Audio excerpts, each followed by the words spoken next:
We have new details about the shooter in the hotel room. He turned into an elaborate kill center.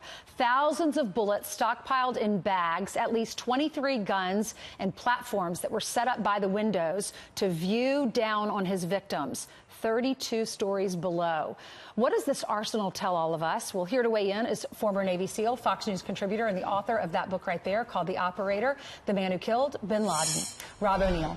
Rob, thanks for being with us. Thanks, Ainsley. What do you know about, when you hear this story and you hear about all of his weapons, 23 semi-automatic guns that he has made into automatic weapons, what does that tell you? Well, just based on where he was, the position of the suite, the height, how there were two different angles in a two-bedroom suite, knowing that he could get different firing positions and he could maneuver if he needed to.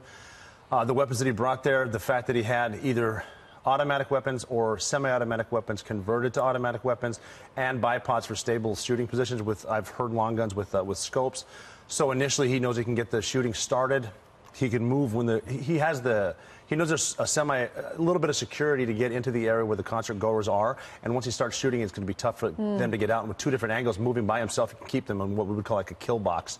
Or a fatal funnel. How easy is it to convert these guns? Well, for anyone that knows how to do it, it's simple. You can either convert the guns, messing with certain parts of the weapon, the interior, 4 to 6 minutes of doing a couple modifications. There's stuff that I'm not going to get into that's available out there. Like devices that there are devices you can use you? on the stock and the trigger where technically it's not an automatic weapon, because the definition of automatic is, one trigger pull and every round will go out as long as you keep it depressed. But there are modifications where it sort of does it for you when your fingers. Well, can those devices be illegal? Do they have to sell those? It's illegal. It's illegal to use them, and it's illegal. I don't think it's illegal to buy them, but you can't use them and modify them, which doesn't make a lot of sense because there's so many loopholes. Because for some reason, there's a lot of people out there that really think they need automatic weapons. I disagree with that. I don't think there's anything wrong with a semi-automatic weapon like an AR-15. People do use to hunt for home defense, but when you start getting into automatic weapons and like AK-47s that apparently had there, there's not a need for that, I don't think, out there. And this what is about a very the platforms, Rob? Because what disturbs me is knowing this guy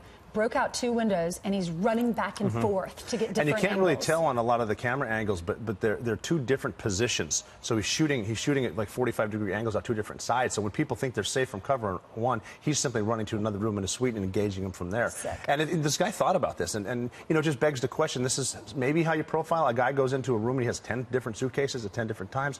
I mean, it's not unusual for him to stay long periods, but what's going on with the suitcases? Do you need that much stuff? So it begs that question. Unbelievable.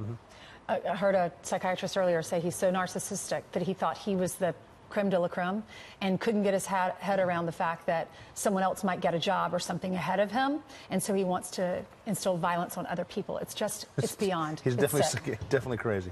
Thank you, Rob. Thanks Absolutely. for serving our country.